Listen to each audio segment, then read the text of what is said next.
7절부터 16절까지 말씀을 읽어보도록 하겠습니다. 사사기 6장 7절부터 16절까지 말씀입니다.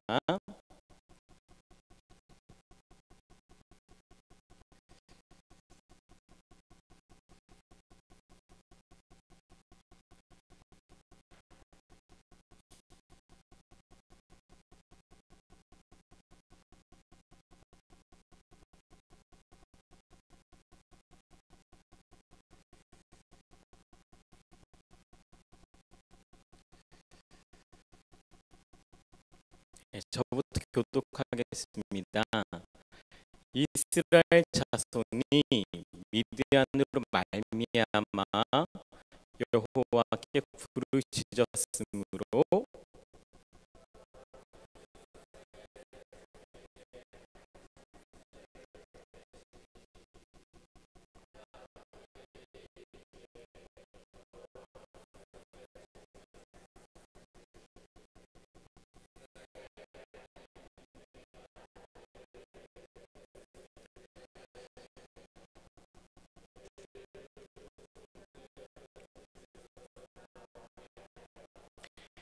애굽 사람의 손과 너희를 학대하는 모든 자의 손에서 너희를 건져내고 그들을 너희 앞에서 쫓아내고 그 땅을 너희에게 주었으며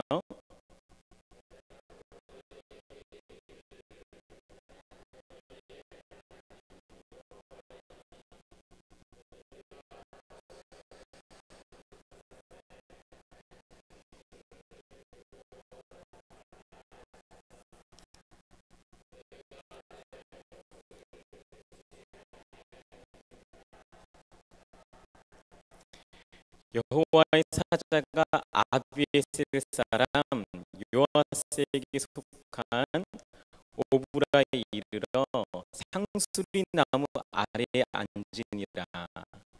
마침 요아스의 아들 기드온이 미디안 사람에게 알리지 아니하려 하여 이를 포도주 틀에서 타작하더니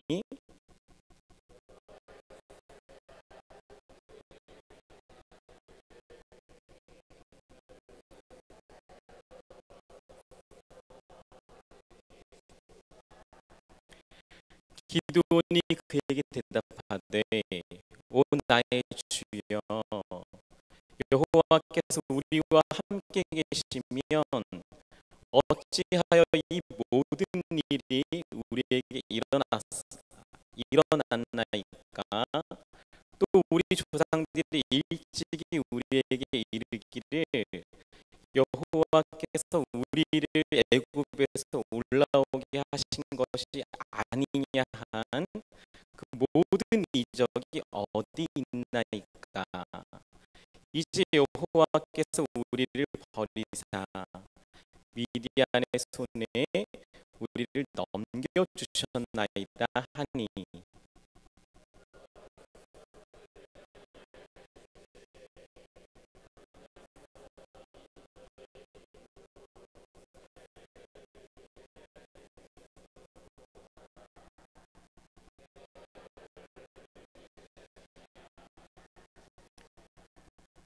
그러나 기드온이 그에게 대답하되 오 주여 내가 무엇으로 이스라엘을 구원하리까. 부소서 나의 집은 므낫세 중에 극히 약하고 나는 내 아버지 집에서 가장 작은 자니이다 하니 여호와께서 그에게 이르시되 내가 반드시 너와 함께 하리니 내가 미디안 사람 치기를 한 사람을 치듯 하리라 하시니라. 아멘. 지난주 금요일 심야 기도에 이어서 기도원의 이야기를 계속해 보도록 하겠습니다. 40절까지 다 다루기로 했었는데요. 40절까지 다루기에는 좀 양이 많다라는 생각이 들어서 이 16절까지 이 부르심에 관련된 부분까지 살펴보도록 하겠습니다. 어, 두 가지의 주제를 가지고 나누고자 합니다. 첫 번째는 하나님의 나라라는 주제고요. 두 번째는 하나님의 나라에 선택받은 사람이라는 주제를 가지고 두 가지 맥락에서 살펴보고자 합니다. 이 사사기 6장은요, 우리에게 너무나도 익숙한 패턴으로 기록되어져 있습니다. 예를 들어서 마치 애굽에서 노예 생활을 하고 있었던 이스라엘 백성을 구원하시려던 하나님께서 모세를 찾아가시고 그를 부르셨던 출애굽기 3장처럼 똑같은 패턴을 보이고 있다라는 것입니다. 모세를 부르신 하나님, 그리고 미디안의 손에서 구원하시기 위해서 기드온을 부르신 하나님의 모습이 너무나도 흡사하고 닮아 있다는 것을 볼 수 있습니다. 우리 함께 출애굽기를 찾아봐 주셨으면 좋겠어요. 출애굽기 2장 23절부터 25절까지의 말씀입니다. 어떻게 비슷하고 그는 어떻게 찾아가셨는지 그에 대한 말씀을 먼저 찾아보도록 하겠습니다. 출애굽기 2장 23에서 25절까지 말씀입니다.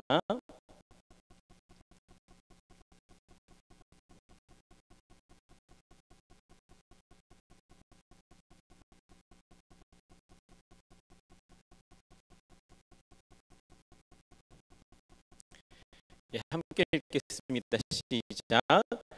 여러 해 후에 애굽 왕은 죽었고 이스라엘 자손은 고된 노동으로 말미암아 탄식하며 부르짖으니 그 고된 노동으로 말미암아 부르짖는 소리가 하나님께 상달된지라.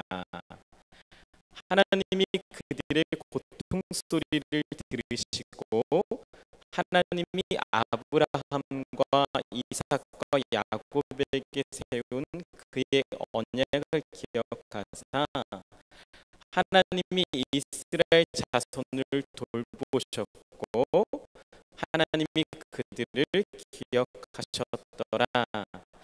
아멘. 당시 이스라엘 백성들이 탄식하고 있었죠. 고된 노동으로 말미암아 힘겨워하고 있었고 울부짖고 있었습니다. 아무런 소망이 없었던 이스라엘 백성들은 그 고통 가운데 절규하고 있었죠. 그 절규를 들으신 하나님께서 그 신음소리를 가만히 들 수 없으셨고요. 모세를 호렙산에서 부르시는 장면이 출애굽기 3장에 등장하게 됩니다. 오늘도 마찬가지입니다.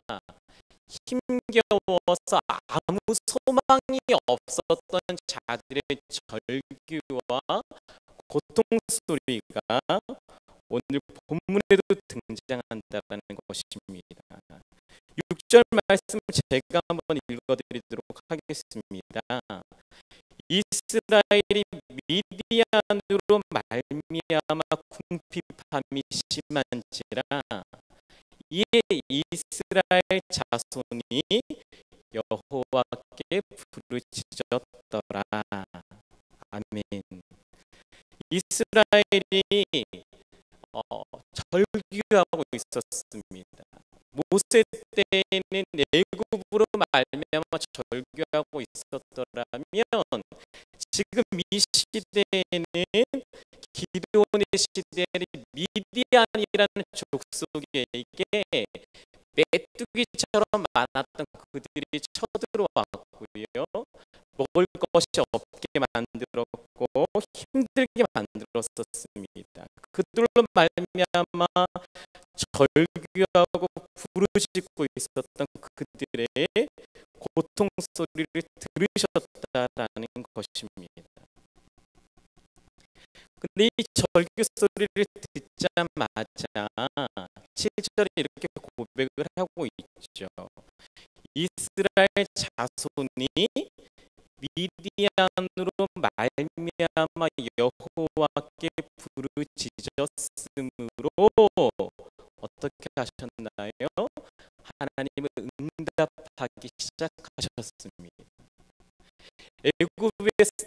애굽을 통해서 고통받고 있던 그들이 부르짖었을 때에 하나님은 역사하셨고요. 미디안으로 말미암아 고통하고 있었을 그때에 그들의 기도의 소리, 절규의 소리를 들으시고 역사하기 시작하셨다라는 것입니다. 패턴이 똑같죠. 힘들어하는 그들을 찾아가신 하나님이십니다. 두 번째, 그럼 어떻게 됩니까? 이 고통을 들으셨던 하나님께서 찾아가시는 장면이 두 모습 다 나타나고 있다는 것입니다. 출애굽기 3장 2절의 말씀 같이 한번 읽어보도록 하겠습니다. 출애굽기 3장 2절입니다. 시작.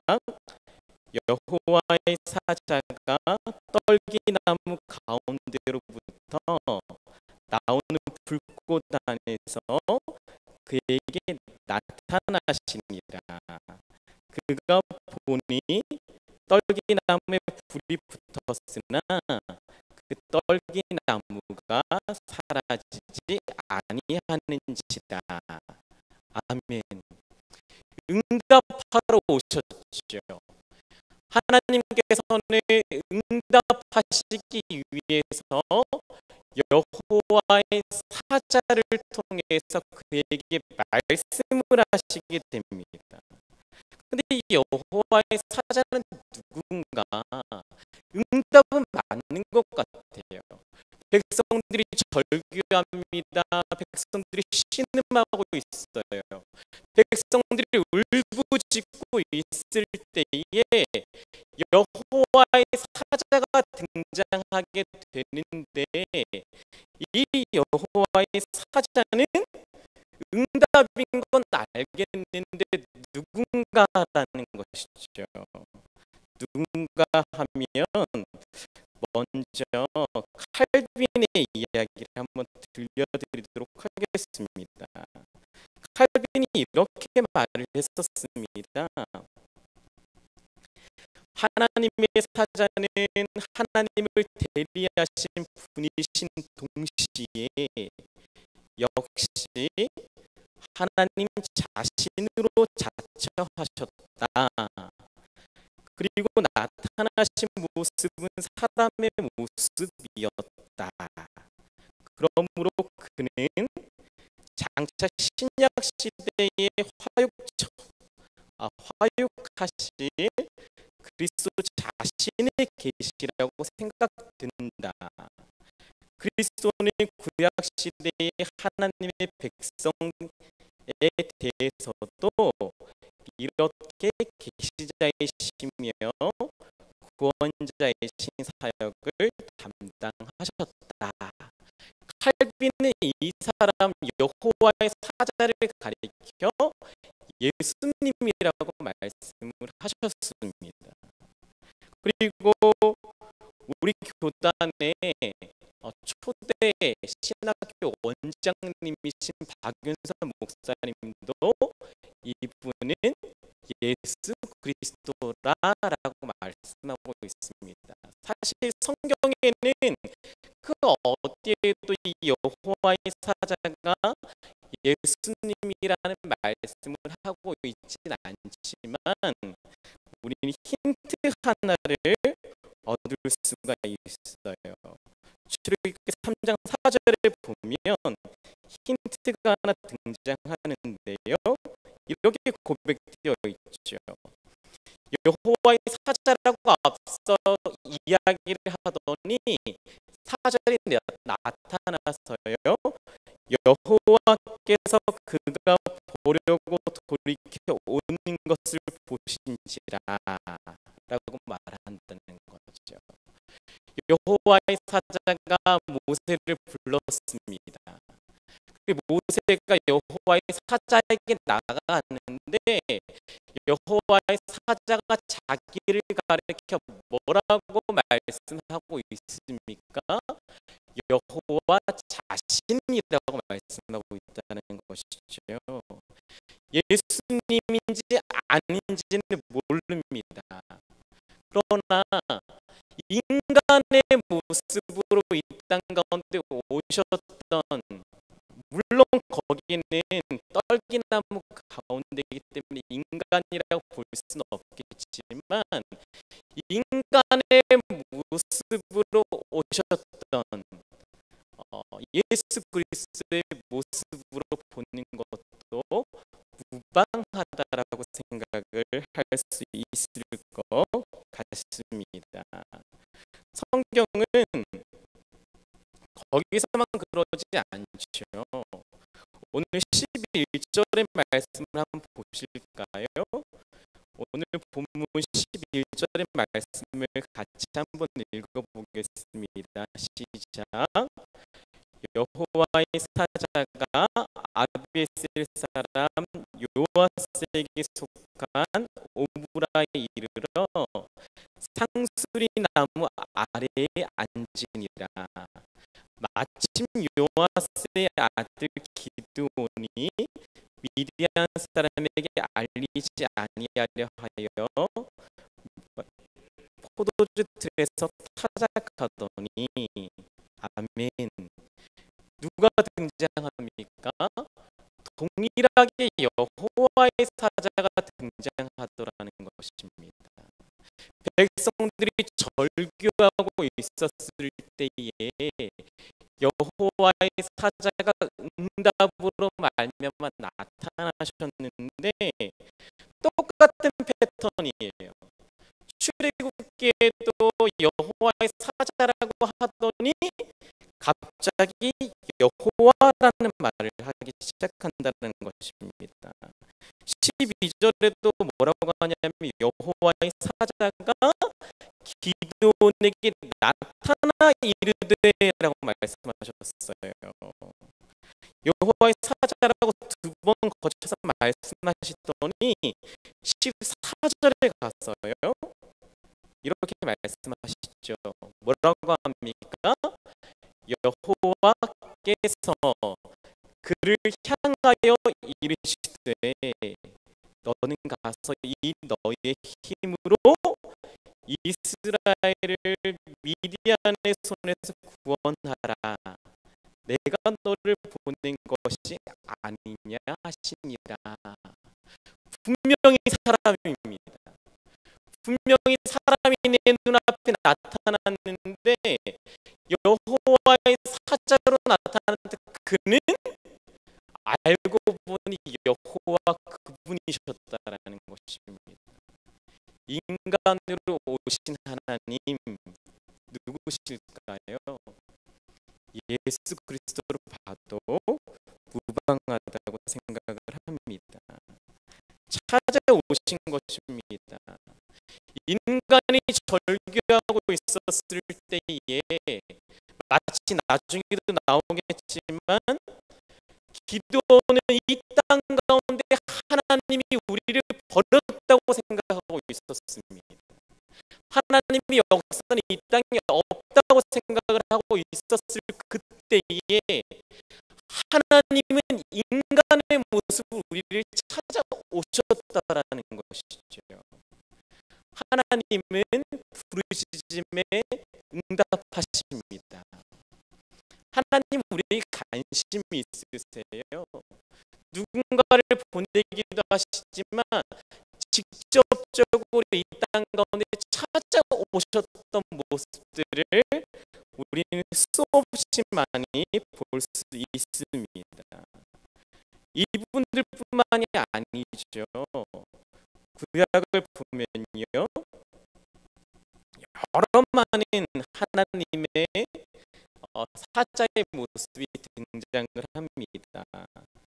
아브라함의 첩이기도 하면서 이스마엘의 어머니였던 하갈에게 하나님의 사자가 나타나셨어요.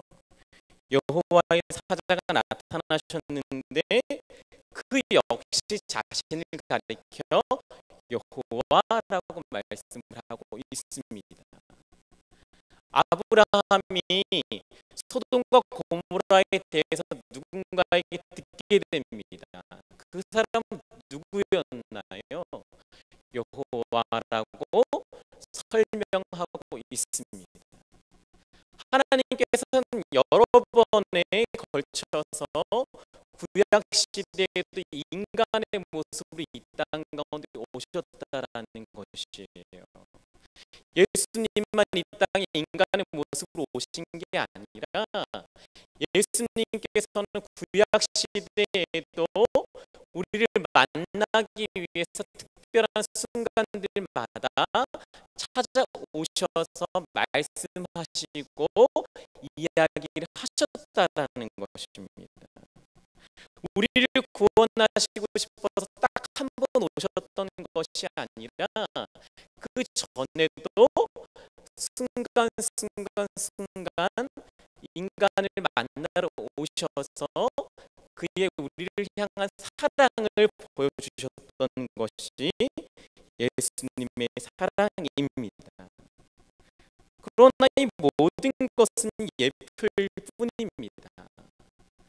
예수님이 직접적으로 이 땅 가운데 성자로 오신 것이 아니고요, 구원자 메시아로 이 땅 가운데 성취된 말씀으로 오신 것이 아니라 성취된 예수님의 오심에 대한 예표가 바로 이 출애굽 사건이고 기드온의 사건이라는 것입니다. 이 기드온은 단순히 300명의 용사가 일어나서 영화 300처럼 수많은 민족을 무찔렀다, 미디안을 이겼다라는 영웅 기사가 아니에요. 이 땅 가운데 예수님이 오셔서 그 자기 백성들을 구원하시고 싶으신 복음에 대한 열정이 담겨있는 기사라는 것입니다. 복음 이야기죠. 출애굽기는 모세를 통한 홍해의 기적 이야기를 하는 것이 아닙니다. 그 홍해의 기적 이야기를 통해서 우리에게 들려주고 싶은 것은 자기 백성을 죄에서 구원하고 싶으신 하나님의 사랑과 하나님의 절규를 보여주는 장면이라는 것입니다. 그 패턴들은 똑같죠. 기드온을 통해서도 출애굽 사건을 통해서도 우리에게 말씀하고 싶으신 것은 우리를 얼마나 사랑하시는지, 우리를 얼마나 예뻐하셨는지, 그래서 어떻게 찾아오셨는지를 보여주고 있다라는 사실입니다.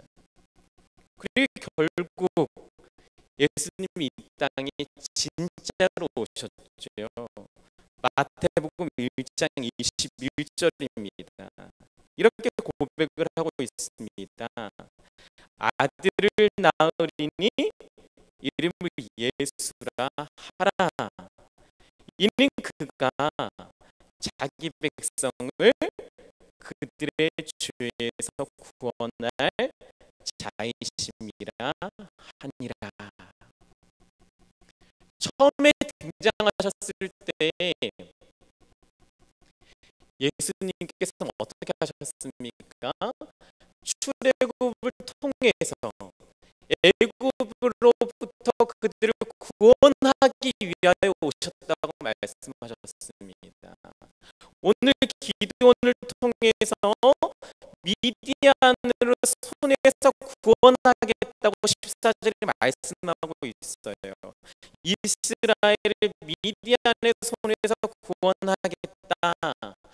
그러나 이 애굽과 미디안은 죄로 말미암은 현상일 뿐인 것입니다. 죄로 말미암은 이 땅에 보여지는 나쁜 악의 현상일 뿐인 거죠.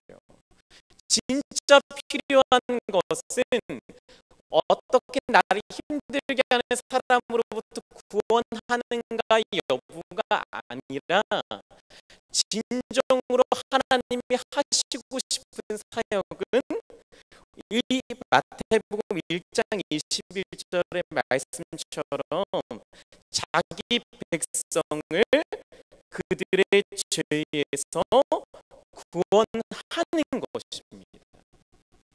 예수님이 이걸 하고 싶으셨던 거예요. 죄로부터 구원하는 것. 그래서 이 땅 가운데 예수님이 오셨습니다. 그리고 그들을 구원하기 위해서 오셨다라는 것입니다. 그렇다면 죄는 무엇인가? 이 죄는 어떤 것인지에 대해서 이야기를 했으면 좋겠어요. 하나님께서는 우리를 죄로부터 해방시키기 원하신다는 사실은 다 알고 계실 것 같습니다. 기드온의 사건 역시 마찬가지인 것 같아요. 울부짖는 백성을 구원하지만 실상은 그들의 죄를 만지고 싶으신 거고요. 다시 한번 죄를 극복하게 하고 싶으신 것입니다. 사사기 모든 내용들은 마찬가지예요. 1절에 보니까 이렇게 고백을 하고 있죠. 이 기드온의 이야기는 단순히 미디안과 전쟁의 문제가 아닙니다. 6장 1절은 어떻게 고백합니까? 같이 한번 읽어보겠습니다. 시작. 이스라엘 자손이 또 여호와의 목전에 악을 행하였으므로 여호와께서 7년 동안 그들을 미디안의 손에 넘겨주시니. 아멘. 사사기는 죄를 범한 하나님의 백성들에게 죄의 현상을 보여주신 사건들이 계속해서 나타나는 것입니다. 첫사람 아담이 죄를 범했죠. 첫사람 아담이 죄를 범하면서 이 땅 가운데는 악의 현상들이 드러나기 시작했습니다. 죄를 지은 사람들의 고통이 드러나기 시작했고, 절규가 드러나기 시작했고, 수고로이 일하지만 그럼에도 불구하고 절규할 수밖에 없는 이 땅의 현실이 드러나기 시작했다라는 것입니다. 그럼 그 모든 근본의 원인은 죄라는 것이에요. 죄는 무엇입니까? 하나님과의 관계의 끊어짐입니다. 죄를 짓기 전에 아담은 하나님과 교제하는 사람이었습니다. 하나님의 나라에 대한 설명을 하고 싶은 거죠. 자기 백성을 죄에서 구원한다라는 것은 자기 백성을 하나님의 나라로 이끈다는 말씀이신데, 하나님의 나라는 어떤 나라일까요? 하나님의 나라는 한마디로 표현해서 죄가 없는 나라입니다. 죄와 싸워 이긴 나라입니다. 죄는 무엇입니까? 하나님과의 교제를 끊어지게 만든 거예요. 하나님과의 단절을 의미하는 것입니다. 아담과 하나님이 교제를 했어요. 아담과 하나님이 데이트를 합니다. 너무 사랑하고 직접적으로 이야기를 할 수 있어요. 그 첫 에덴이라고 하는 공동체는 하나님과 인간의 즐기는 연애의 장소였습니다. 하나님의 나라를 만끽할 수 있는 곳이었죠. 그러나 죄를 지었던 인간은 하나님을 즐길 수 없게 되었습니다. 하나님의 음성이 들리지 않기 시작하고요. 하나님으로부터 멀어지기 시작하고요. 다른 것들이 눈에 들어오기 시작했다라는 것입니다. 하나님이 직접적으로 다루고 싶으신 것은 교제하고 싶은 것입니다. 그들의 죄는 무엇이었을까요?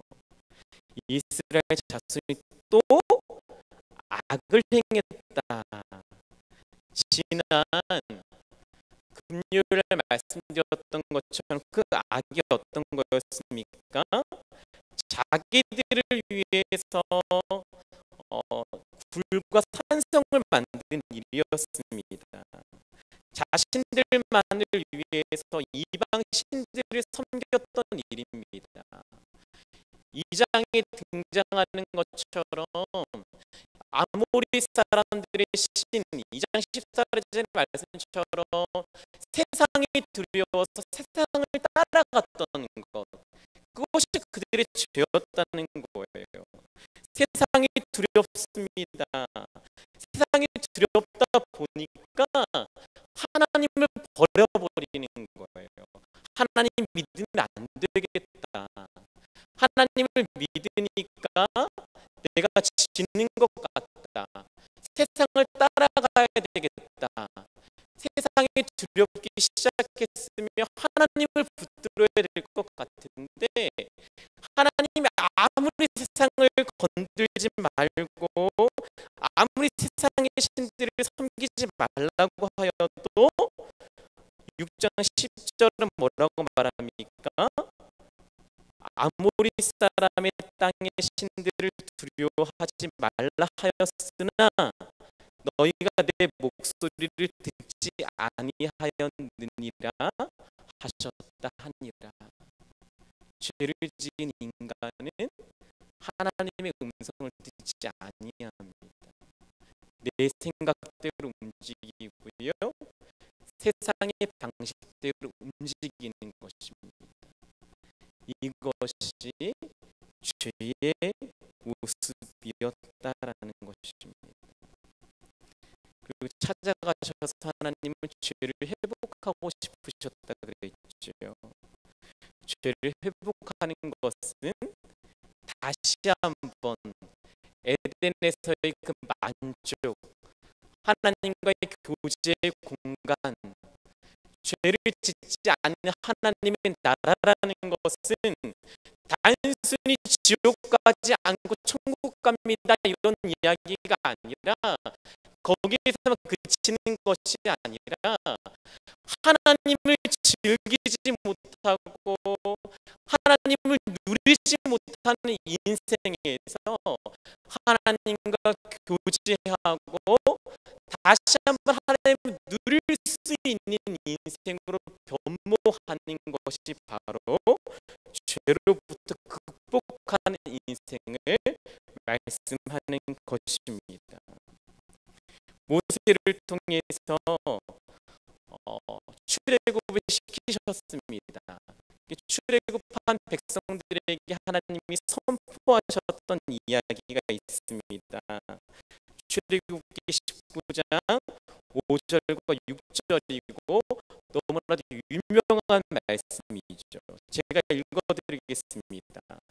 세계가 다 내게 속하였나니 너희가 내 말을 잘 듣고 내 언약을 지키면 너희는 모든 민족 중에서 내 소유가 되겠고 너희가 내게 대하여 제사장 나라가 되며 거룩한 백성이 되리라. 너는 이 말이 이스라엘 자손에게 전할지니라. 아멘. 하나님께서는 찾아가셔서 언약을 맺으시는 거예요. 언약은 무엇입니까? 간단하게 말하면 다시 한번 너랑 나랑 같은 나라 되자 이겁니다. 하나님을 왕으로 삼은 나라의 백성이 되어달라. 다시 한번 에덴을 회복하자.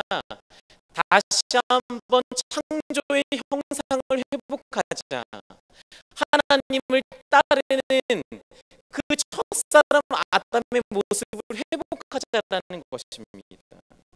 그래서 말하는 거예요.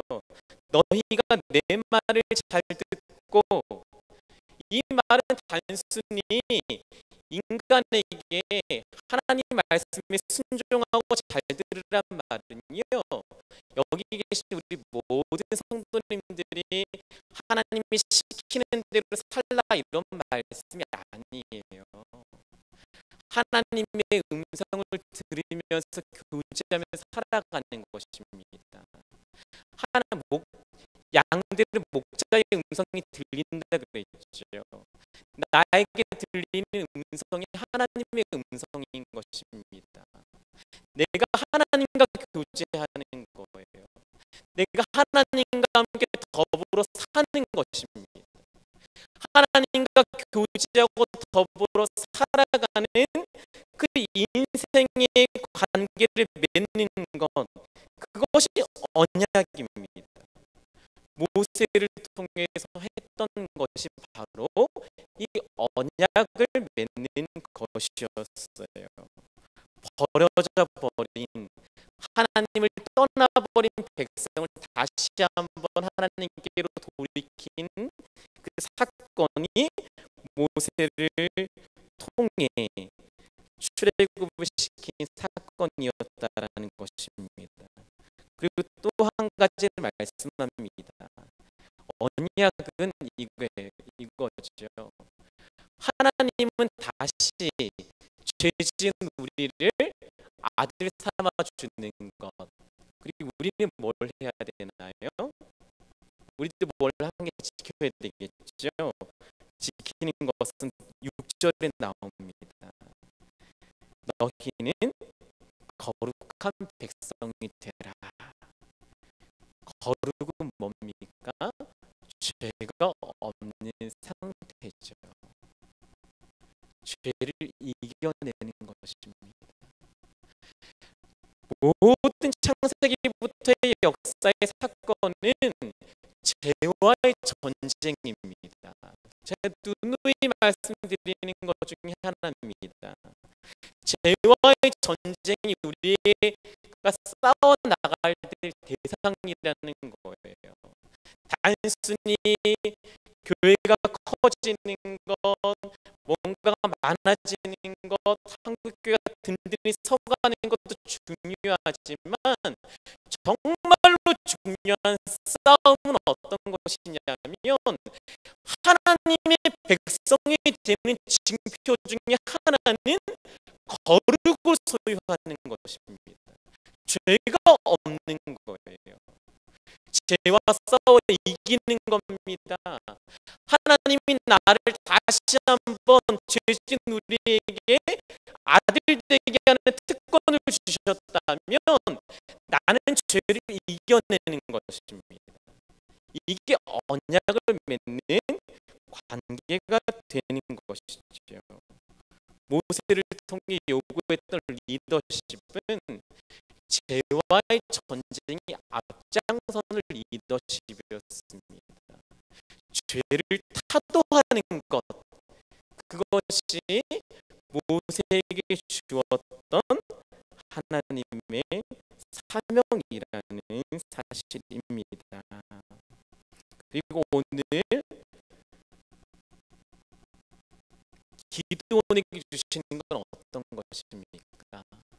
단순히 300명을 통해서 미디안의 수많은 메뚜기와 같은 저들이 이겨내라, 이런 말씀이 아니라 너희가 죄를 이겨내고 나와의 관계를 맺으면 내가 너희의 하나님이 되어서 내가 대신하여 그들을 싸워 이기겠고 그들을 정복해 주겠다는 이야기입니다. 그래서 300명밖에 안 둔 거죠.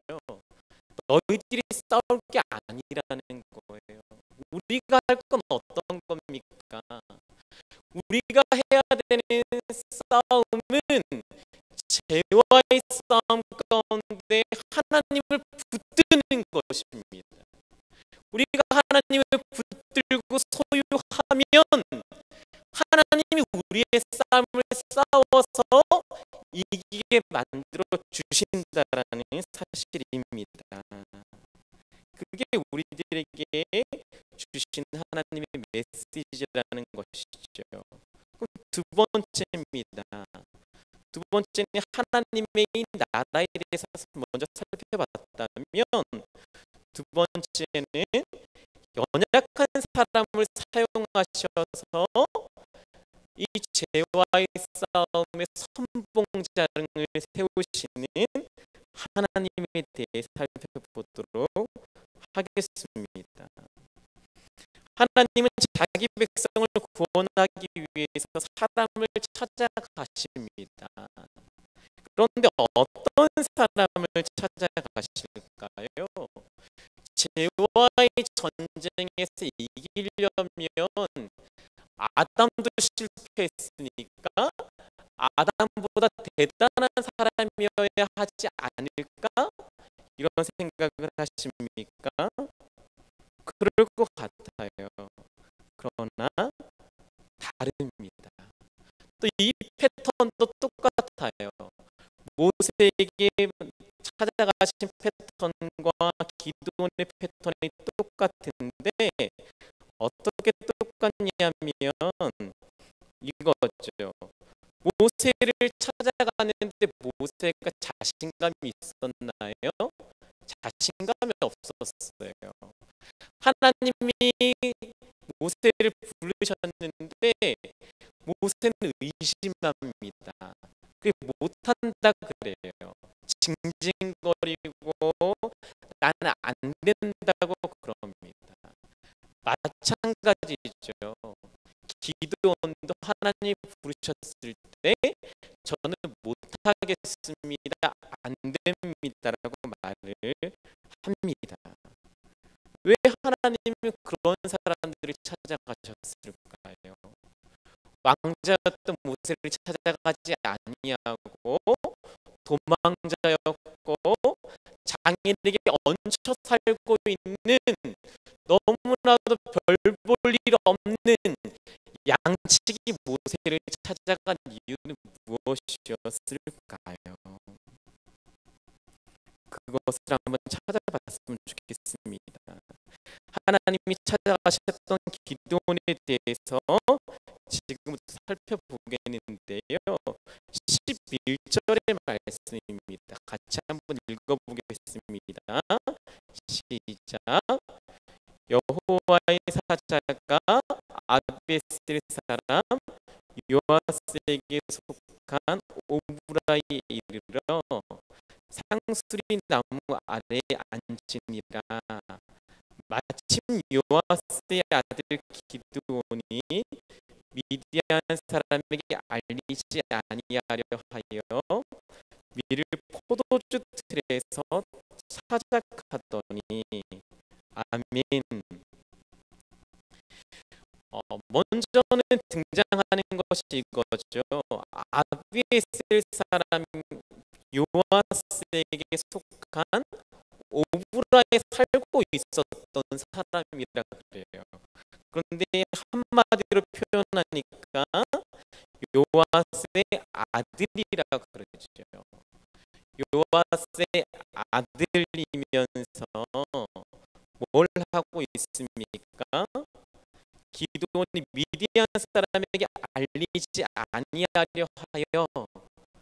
미디안 사람은 어떤 사람들이냐면 앞에 쭉 읽어보니까 그런 사람이었습니다. 지난 금요일도 읽어봤는데 미디안은요 메뚜기 떼처럼 많았어요. 메뚜기 떼처럼 많았던 그들이 수수할 때가 되고 파종할 때만 되면 나타나서요 이스라엘의 모든 먹이를 다 없애버리는 거예요. 먹을 수 있는 것들을 다 없애버리면서 힘들게 만들었던 것입니다. 마치 굶어 죽게 만들고 싶었던 작전을 썼던 사람들이었죠. 그래서 그들에게 알리면 안 됐습니다. 먹을 게 있다는 소식을 미디안이 알면 뺏을 게 분명합니다. 그래서 미디안에게 알리지 않고요 숨어서 포도주 틀에서 타작하고 있는 별 볼 일 없는 사람이 기드온입니다. 미디안이 보고 행패를 부릴까봐 숨어 있는 사람, 두려움에 떨고 있는 사람이 이 사람이었다는 거죠. 그리고 또 보시죠. 25절의 말씀을 한번 보실까요? 6장 25절의 말씀을 한번 읽어보겠습니다. 시작. 그날 밤에 여호와께서 기드온에게 이르시되 내 아버지에게 있는 수소 곧 7년 된 둘째 수소를 끌어오고 내 아버지에게 있는 발의 제단을 헐며 그 곁에 아세라 상을 찍고. 그는 어떤 사람입니까? 이단의 종교를 따르고 있는 아버지 밑에서 살아왔던 자였습니다. 기드온이 하나님을 알고 있었던 건 분명해요. 하나님이 자신들을 버렸다고 말했으니까요. 그러나 기드온도 이방 종교를 섬기고 있었는지 아닌지는 정확히 알 수는 없지만 오늘 본문에 등장하는 것 중에 하나는 분명히 기드온의 아버지는요 어떻게 말합니까? 발의 제단이 있었다는 것입니다. 내 아버지에게 있는 발의 제단을 헐어라. 그 곁에 아세라상을 찍어라. 바알에게 제사하기 위해서 제단을 만들어 놓고 아세라상을 만들어 놨습니다. 아버지는 이방의 신을 섬기고 있는 사람입니다. 그와 같은 집안에서 있었던 사람이 바로 기드온이죠. 그런데 그 아버지가 왜 그랬습니까? 10절에 나타나 있습니다.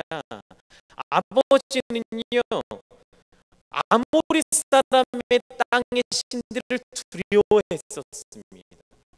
세상이 두려워서 하나님을 버려버린 사람입니다.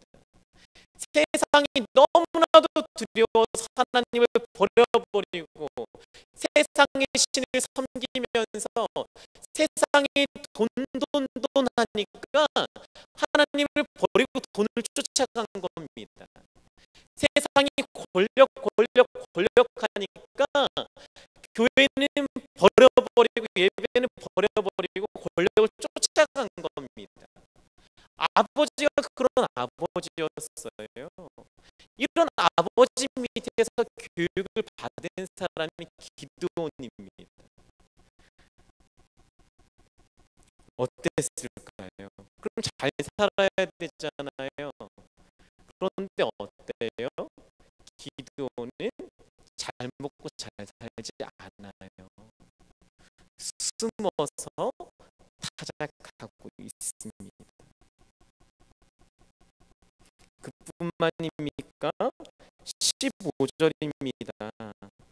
15절에 보니까 이렇게 나타나요. 그러나 기드온이 그에게 대답하되 오 주여, 내가 무엇으로 이스라엘을 구원하리까?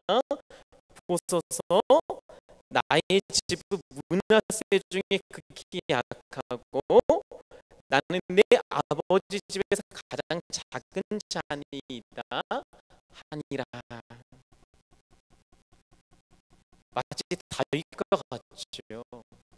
양치기 다윗이 양을 칠 수밖에 없었던 것, 그가 막내였고 소망이 없는 아들이었으니까.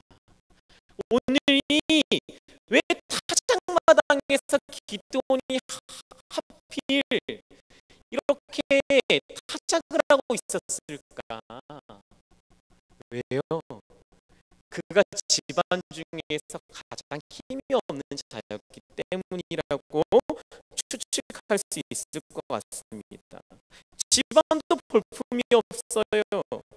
내가 무엇으로 이스라엘을 구원합니까?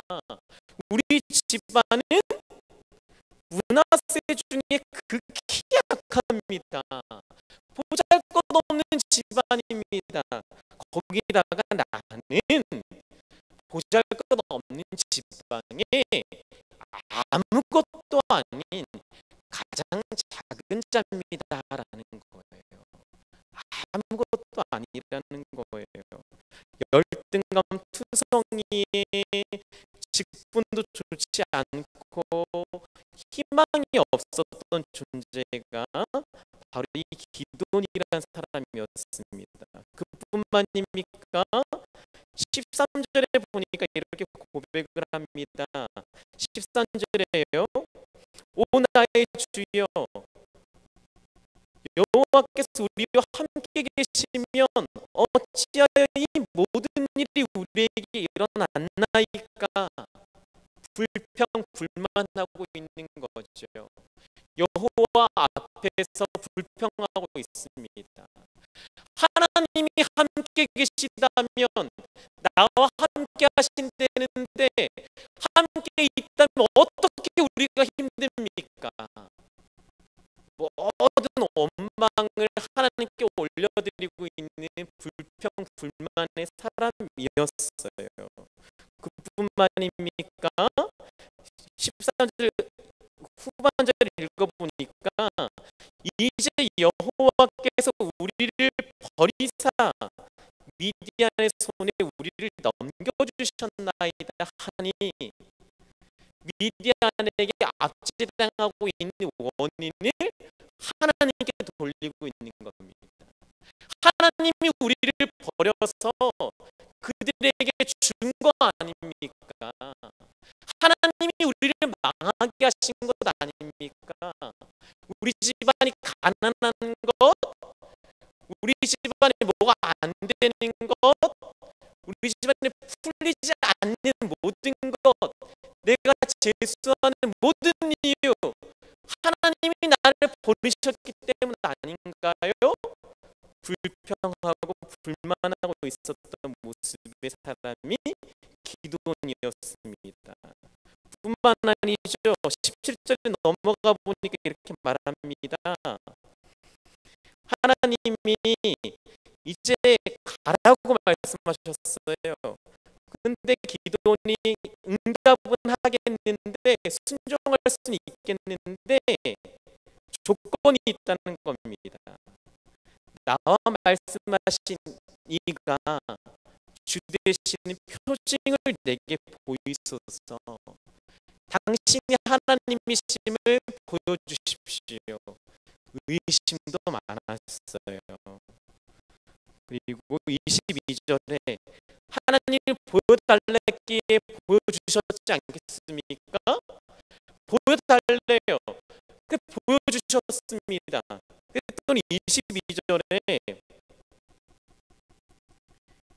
같이 한번 읽어볼게요. 22절, 23절입니다. 시작.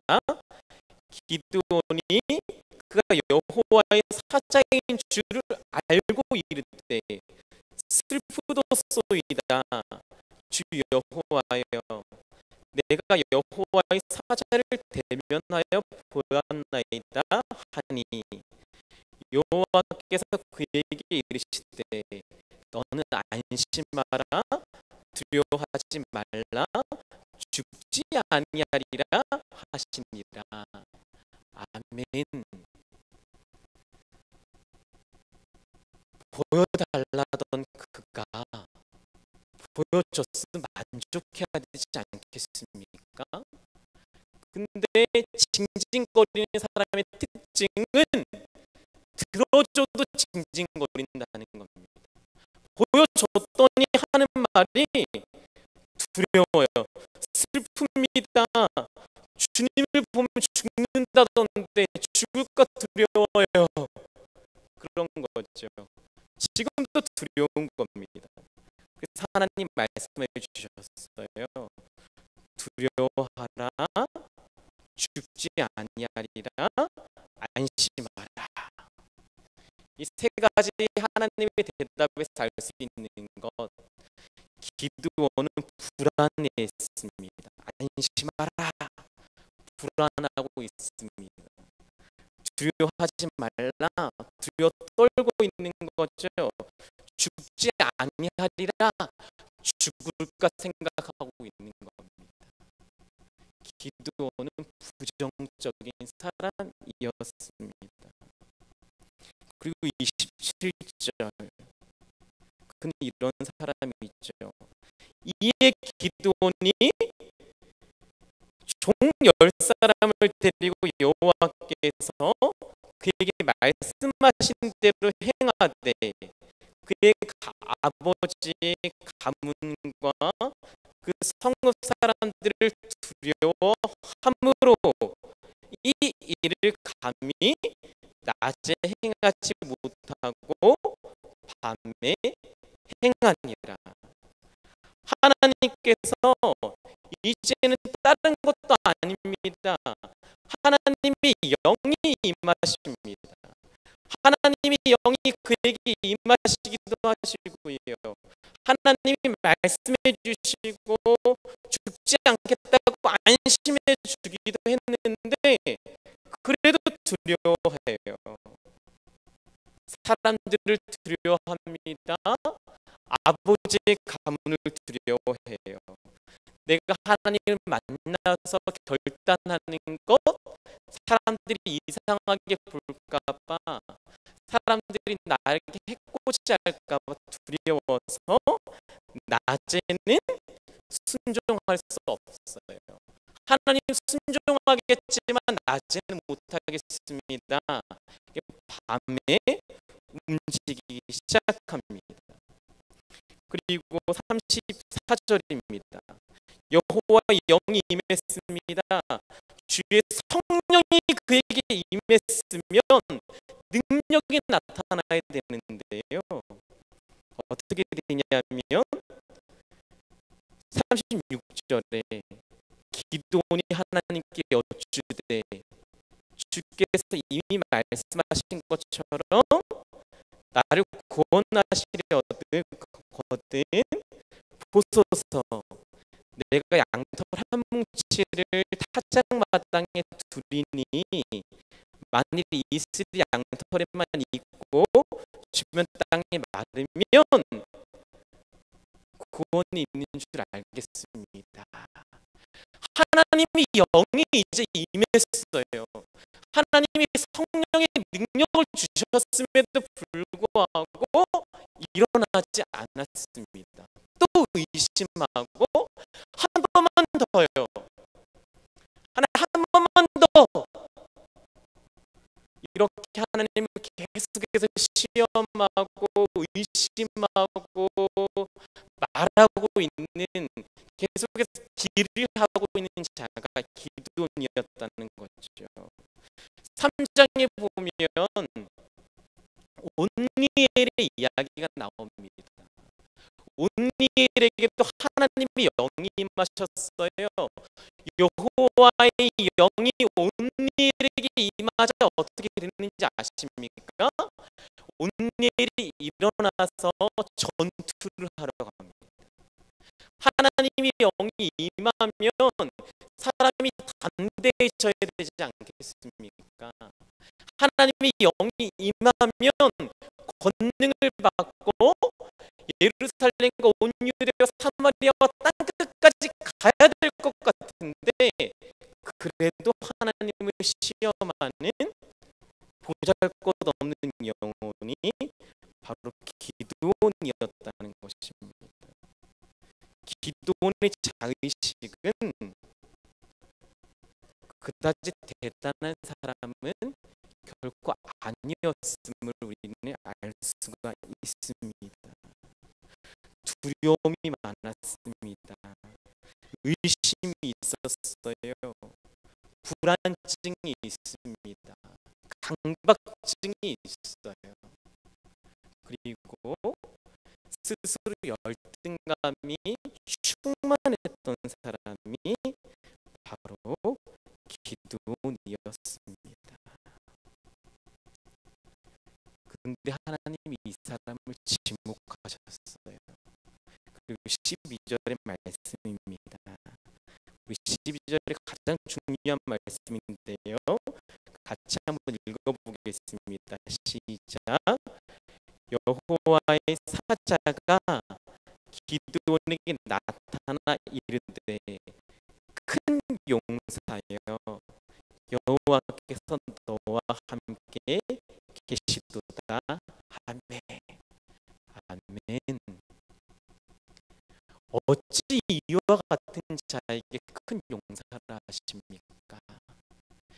여호와의 영이 임해도 능력이 없어 보이는 그 사람, 의심하고 하나님을 원망하고 버림받았다고 생각하고 집안에서 자기는 왕따라고 생각하고, 우리 집에서 나는 왕따예요, 나는 아무것도 아니에요, 나는 할 수 없어요, 의심하고 불평하고 그랬던 그 사람, 근데 하나님의 눈에 그 사람은 큰 용사였다라는 사실입니다.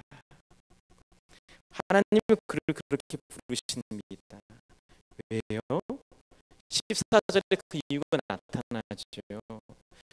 여호와께서 그를 향하여 이르시되, 너는 가서 이 너의 힘으로 이스라엘을 미디안의 손에서 구원하라. 내가 너를 보낸 것이 아니냐 하시니라.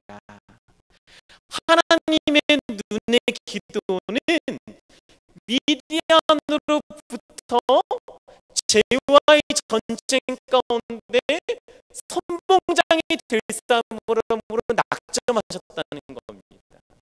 하나님의 눈에 이 기드온은 장군이었어요. 하나님의 눈에 이 기드온은 대단한 장수였습니다. 미디안에게서 구출할 사람이었어요. 또 하나의 모세였습니다. 자기만 몰랐을 뿐입니다. 혹시 그런 분들 계시지 않습니까? 나는 안 된다. 나는 할 수 없다. 나는 아니겠다. 저 사람은 아니겠다. 인간의 눈으로 보고 있지는 않으십니까? 우리는 그런 착각에서 벗어나야만 됩니다. 하나님의 눈으로 나를 봐야 됩니다.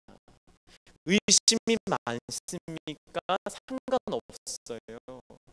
불안하십니까? 우울증이 있으세요? 강박증이 있으십니까? 의심이 너무나도 충만하십니까? 상관없습니다. 하나님의 눈으로 우리를 보시기를 바랍니다. 하나님은 그에게 그 어떤 것도 말하지 아니하고 다가가 주셔서 큰 용사야라고 말씀하고 있습니다. 한 드라마를 제가 요즘에 찾아서 보고 있습니다. 괜찮아 사랑이야라는 드라마입니다.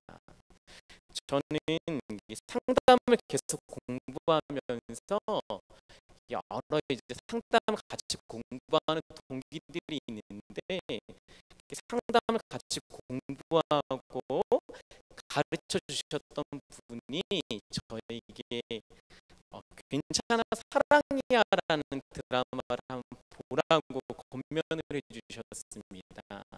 제가 심리 검사를 배운 적이 있어요.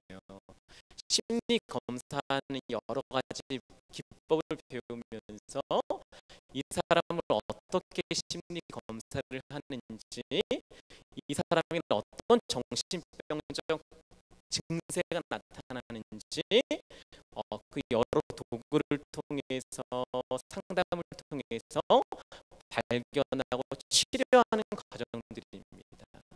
그래서 관심이 많은 것은 정신병증,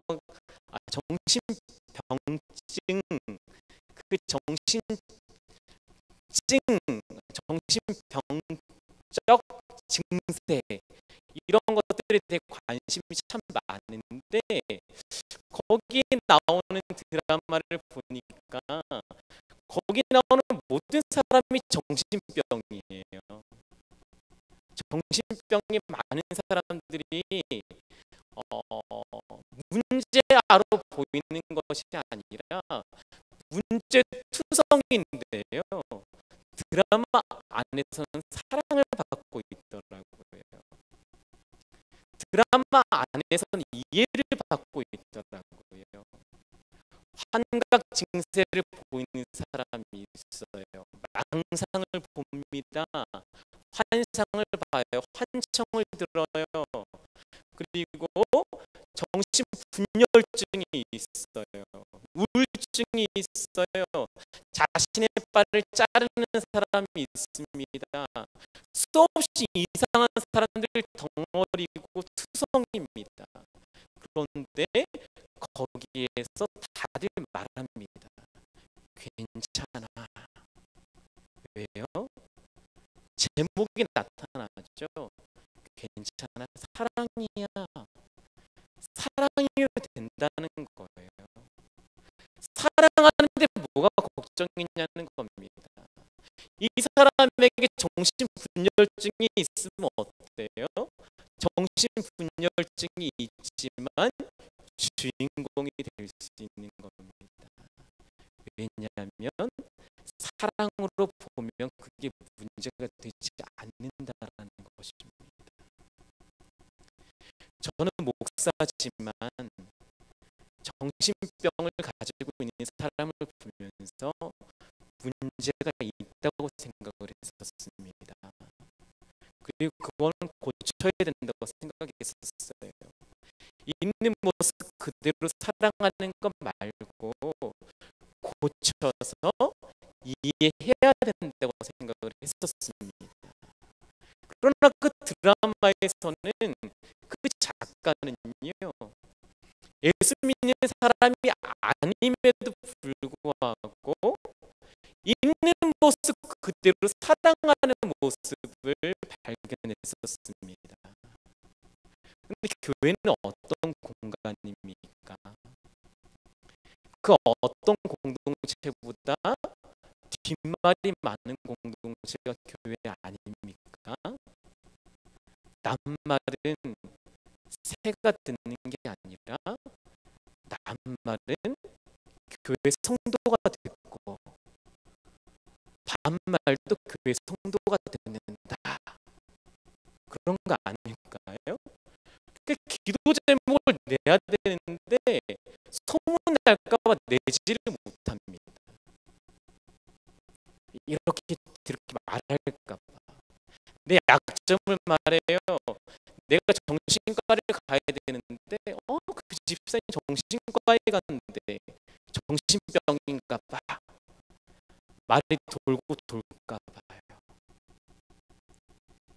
예수 믿지 않는 사람들의 눈에도 정신병이 병이 아니라 한 사람의 아픔이고 이해해야 될 도구로 보이는데 교회 안에서 사람을 볼 때 너무 많은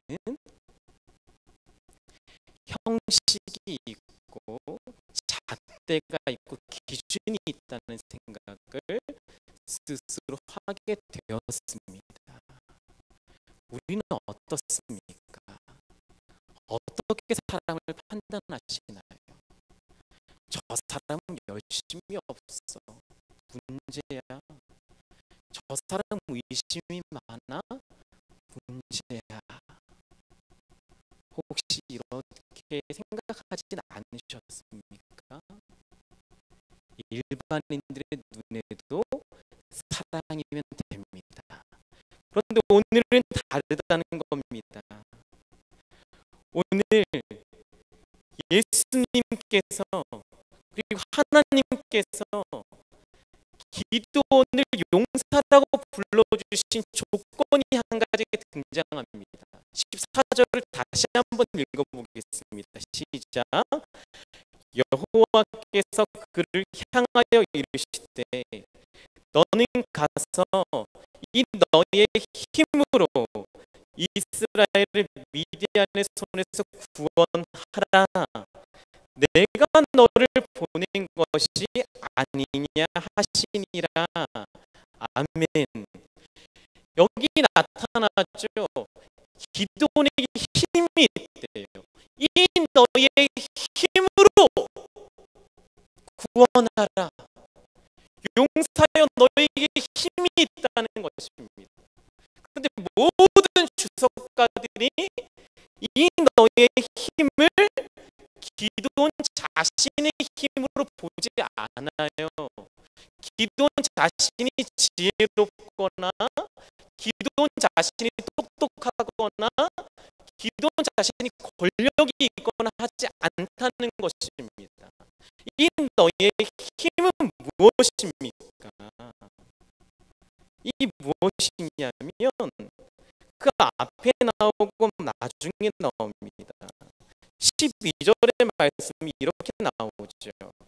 여호와의 사자가 기드온에게 나타나 이르되 큰 용사여 여호와께서 너와 함께 계시도다 하매.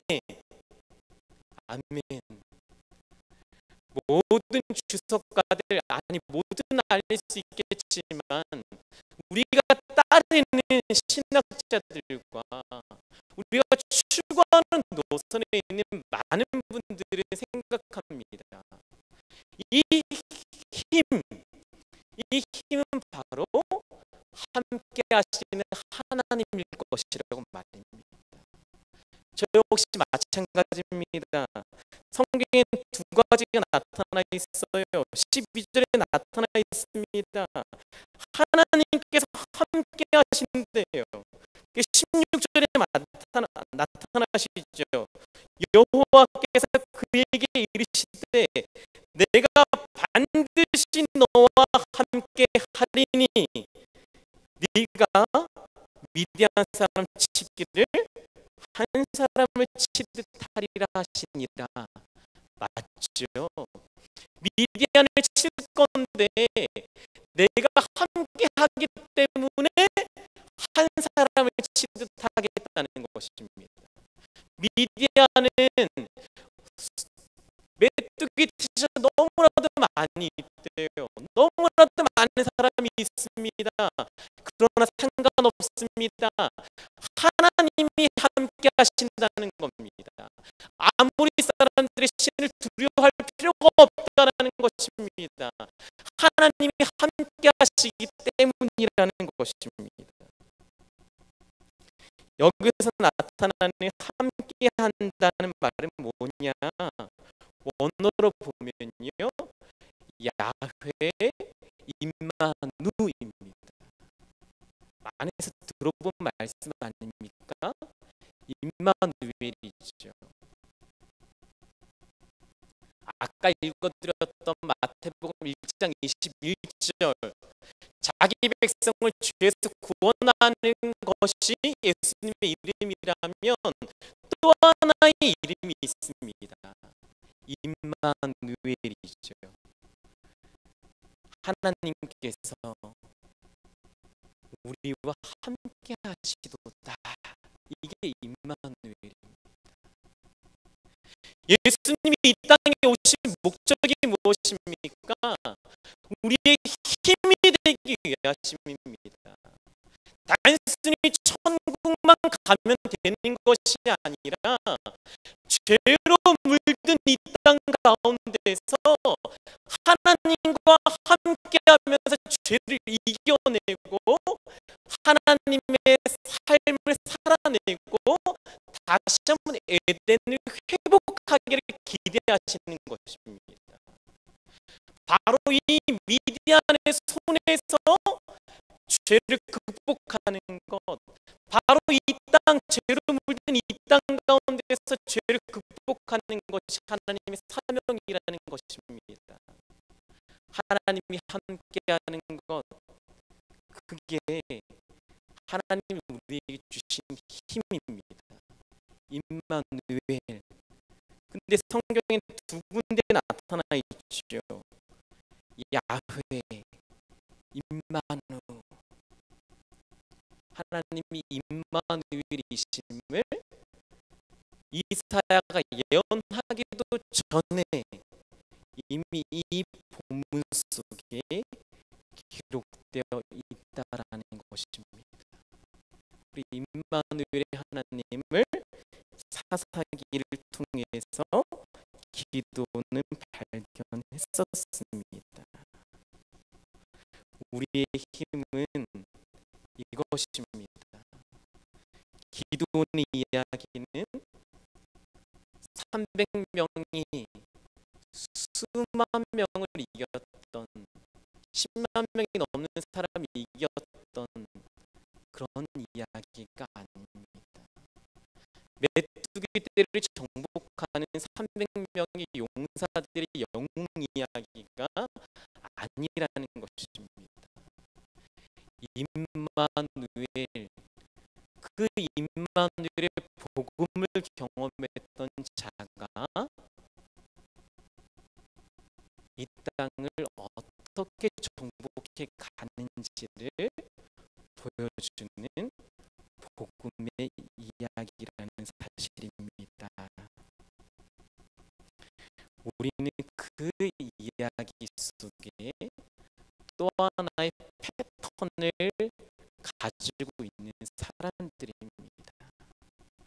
이 땅에는 미디안과 다르게, 애국과는 다르게 또 다른 족속들이 우리를 힘들게 하고 어렵게 합니다. 대상은 다를지 모르지만 원인은 똑같죠. 죄입니다. 죄로 물든 이 세상의 현상일 뿐입니다. 괜찮아, 사랑이야가 아니에요. 사랑은 그 사람을 이해할 수 있을지 모르겠지만 그 사람을 진짜로 정복할 수는 없습니다.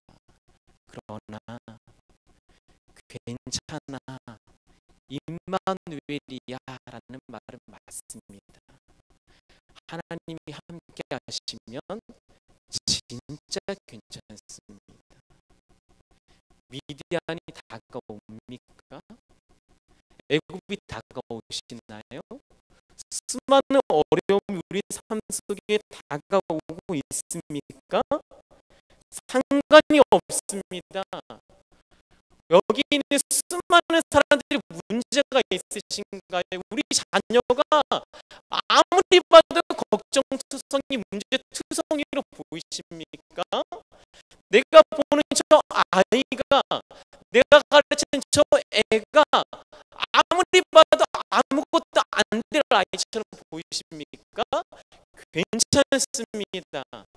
하나님이 함께 하시면 되는 것입니다.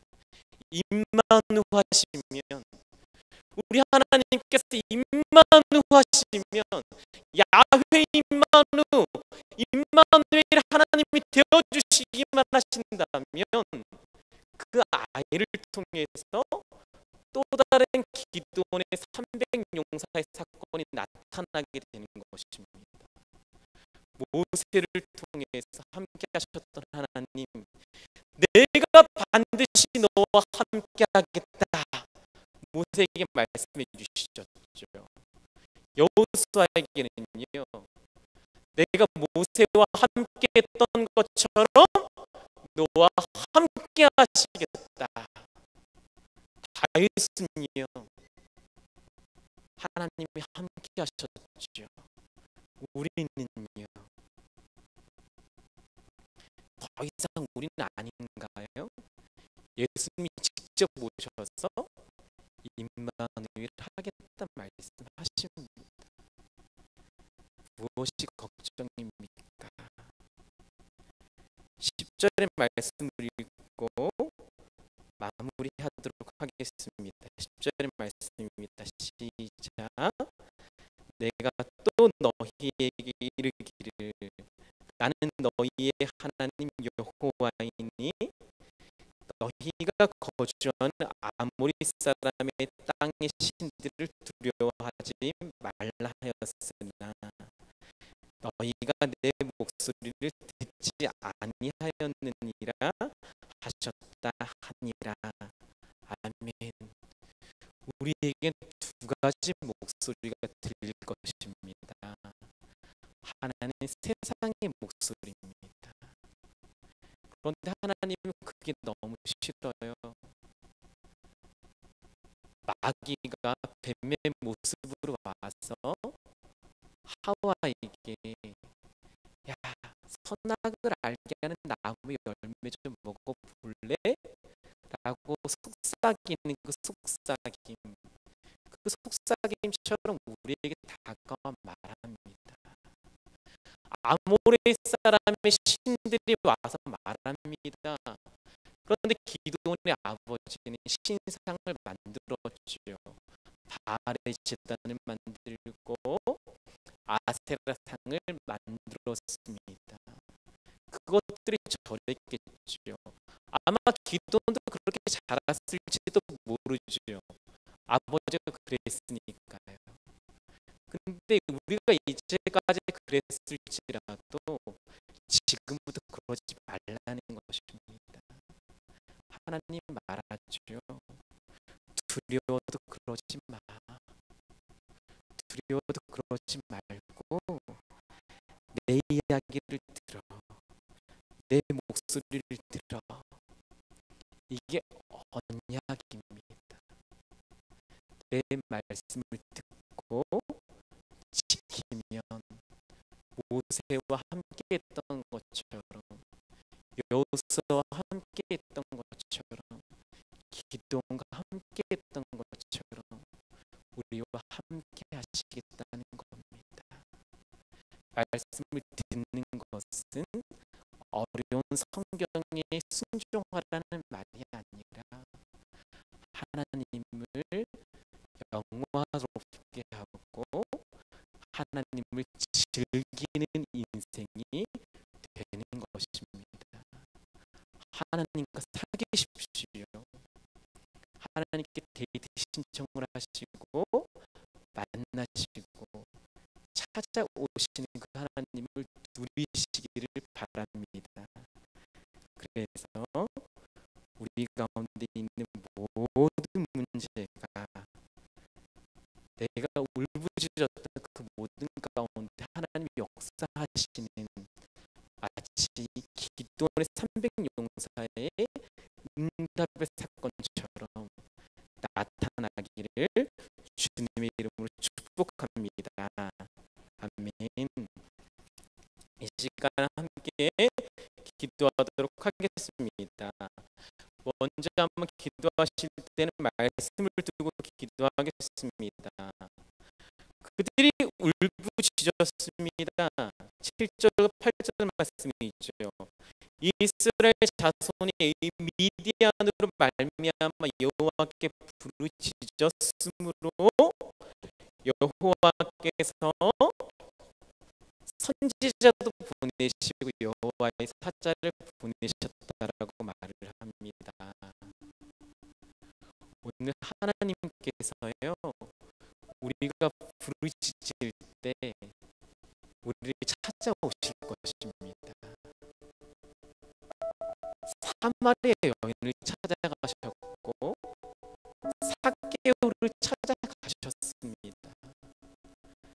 하나님께서 슬퍼하고 아파하는 영혼들, 자기 백성을 구원하고 싶은 게 하나님이신데 울부짖는 영혼에게 찾아가지 않으시는 분이 아니십니다. 이 시간 무엇으로 슬퍼하십니까? 무엇 때문에 걱정이십니까? 아무 상관없어요. 걱정이 없으셔도 상관없습니다. 부르짖으십시오. 하나님 앞에 부르짖으십시오. 그럼 하나님이 들으시고 응답하실 것입니다.